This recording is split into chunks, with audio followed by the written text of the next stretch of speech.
this can be over with. I'm going. I would start over, and then Austin. Where do you feel like your inside depth is, and how do you start to look for, I guess, 4, 5, and 6? How many do you think you can go deep there? I still think, we're a work in progress trying to identify, who those guys are, who's truly 4, who's 5, and possibly 6. We feel really good about 1, 2, 3.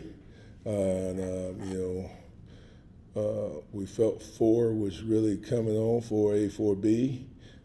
Now, we just got to keep moving the needle. It's just, day 6. So, it's a process.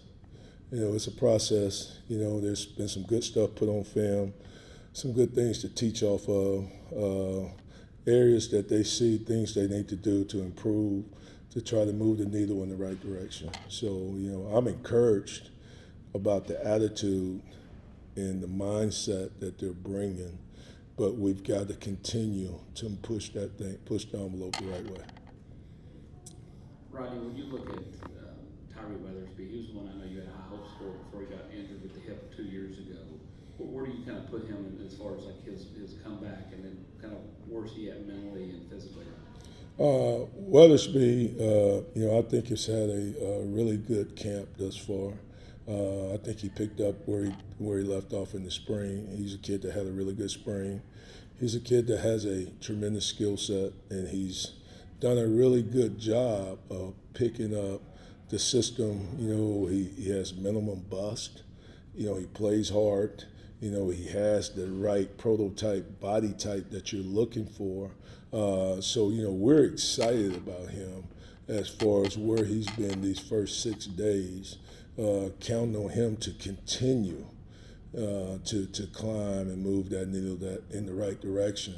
And I can see that kid playing a significant role on this team this year. Patrick and Ellie.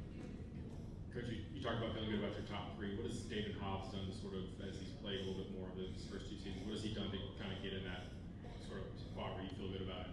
Well, Hobbs he's a long, athletic kid that can bend, that can really run and burst.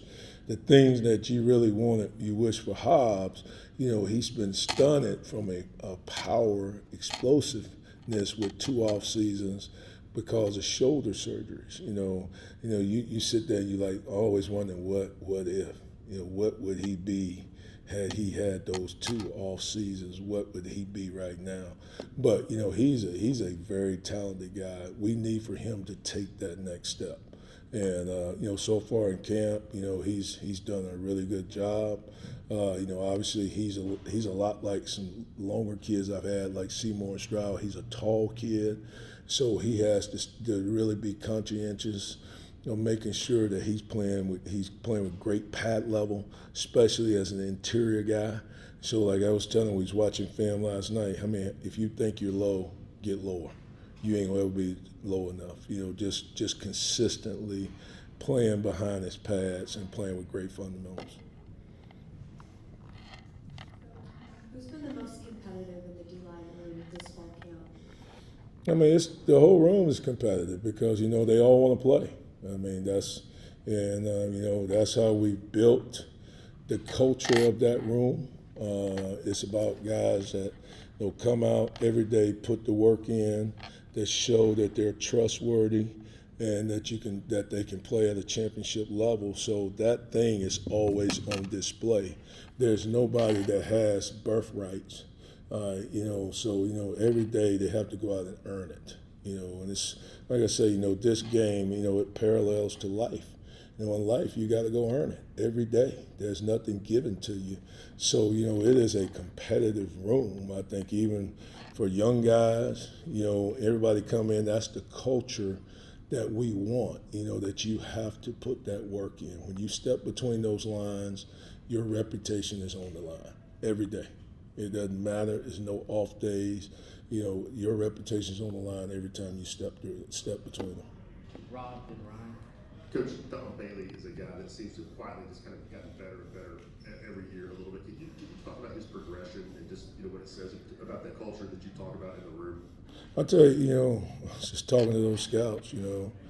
I think right now, if we had to, vote, on the MVP of the front guys, I think Don Bailey would win it hand down.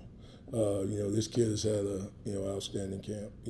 Run, pass, leadership, all those things. He really stands out in a very positive way. And obviously, I think a lot of people know when I first got here, he stood out another way, and it wasn't a good way.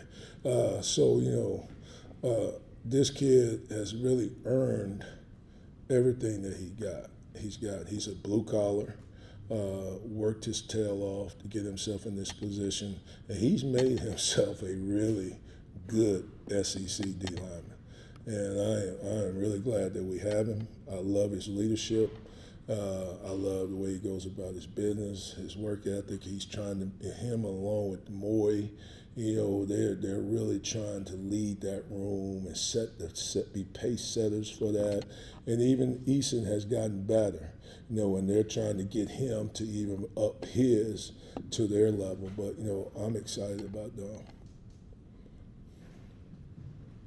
Over here, Coach. I know Jamal Wallace didn't have a long track record as a defensive lineman before he got here, and he missed some time earlier this year.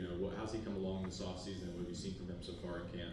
Well, Jamal is a talented, big man. He just didn't have any sweat equity as a D lineman, and then just getting hurt and not being able to put the work in to work on the nuances of being a defensive lineman and not just being a defensive lineman, being an interior defensive lineman. You're taking a kid that was a safety, outside backer dropping, that when he got here, he didn't even know how to get in a three-point stance. So, he needs every single day of work that he can get because he is big, he is explosive, he can run, he is twitchy.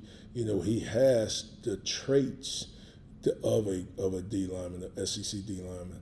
But now just putting together the mechanical, technical things that he needs to do to take that game. But I'm excited. He's been able to be out there so far and stay healthy. That's the biggest thing. Be able to stay healthy, put in that work, and continue to grow. Last two, Adam and Brent. When you get a talented freshman D lineman who was a dominant player in high school, what's the hardest thing to coach into a freshman or coach out of a freshman? Well, I think, the transition, from high school to college, is always going to come down to the tempo of practice. And then, the level of competition. They're playing against 200-pound offensive linemen in high school. Those guys don't exist. You know what I'm saying? So, just the level of competition, the strain that's involved, it's just like we were talking yesterday. They can never become great and stay comfortable. So they got to get themselves comfortable being uncomfortable right now so they can be comfortable later. So those are the things that I am trying to put into them, put them in difficult situations, so strain them so that good stuff can come out. Because that's when the good stuff's come out, when you put them in pressure situations. But I'm really excited about the three young guys. They're all three of them are long. They're athletic. I think they have a really good skill set. And I could see those guys, having a role and being able to contribute in a positive way. Since you've been here, is this as deep and as diverse as you've been at the strong side defensive end position? We talk about Don, we talk about Dye, Tyrie's game, Tyrie Weathersby game, West game. Is this as competitive and as diverse as you've been there? Yeah, I think it's and competition is good. It's the best thing you can have. It really is. It doesn't allow for a guy to get comfortable. A guy can't rest on his laurels. It's just like even just out there, we just got through running. One of them don't want to run. Hey, it's all right. I'm gonna play next guy. I don't really care. I mean, that's just the way it is. We're gonna do it one way, and that's the right way. All right, and you got. I mean, because everybody's hurting. my toe hurt, my hip hurt, everybody's got something hurt. You know, you got to figure out a way to fight through it. You know, and that's the thing that, you know, you're trying to build, you know, in that room. And I just think, you know, the guys know that that's what we're built on. That's the consistency of it, you know. But, you know, that has allowed us to build depth, you know, and to be able to play multiple guys. And so we're still, you know, we're working on that to identify who are our top 10 guys, you know what I'm saying? Who's 11, who's 12, you know, all that, you know, just guys that we can count on to be able to go out there and play with a championship level. All right, thank you. All right, thank you guys.